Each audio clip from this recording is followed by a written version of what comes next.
谢谢科长。在今天下午报告开始之前呢，我先跟各位做一个自我介绍。我是环境国际的张立章，也是今年度环保署可环境家园守望计划的专案经理。那以下我就先针对河川生态教室的部分来跟各位说明。那今年度环保署要推动这个河川生态教室，主要的目的是在于说，环保署希望说可以提供一个休闲游憩，并且可以提升环境保护概念的一个场所，然后来借此来增加民众一个对水环境的一个认识跟情感。那在工作分工的部分呢，环保署除了将水环境生态教室的建制纳入为今年度县市的绩效考评指标外，那将会在全国3处的河川来成立一个河川生态教室，来作为全国的示范区，来提供各县市在设置的时候做一个参考使用。那在环保局的部分呢，我们将从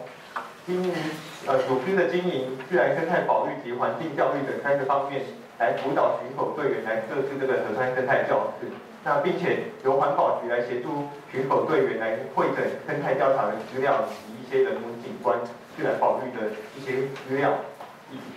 那并且做一个后续的企业认养及维护管理的一个辅导工作。那在辅导的方向部分，首先在经营管理的部分，我们将由各县市的环保局来提供巡守队员提出一个规划，是针对于人员的组织的架构，那人员的排班执勤以及经费的补助的部分来做提出一个规划。那在自然保育、生态保育的部分呢，我们将针对人文及自然景观的特色展现，以及一些自然生态保育的守护行动呢，我们将汇整它的相关成果资料。那在环境教育的推广部分，我们希望可以透过借由河川生态教室来作为一个环境教育的推广的一个场所，来提供环境教育的训练以及一些生态导览的解说工作。那在场址的选定原则的部分，我们主要有以下的4点。那首先是在希望说这个河川生态教室可以具备一个自然及人文景观特色，具备这个条件。那并且它可以提供就是具备有一个环境教育的场所的空间。那以及它可以让巡守队员或是一些企业可以来进行一些环境生态的解说，以及最后它可以办理一些环境保育的活动。那在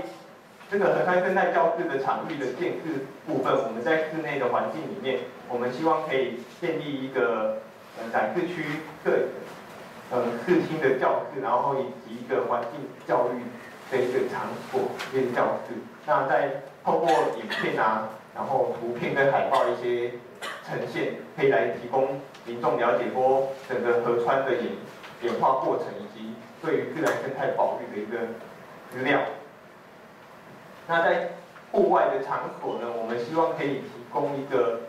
巡守队或者是保育团体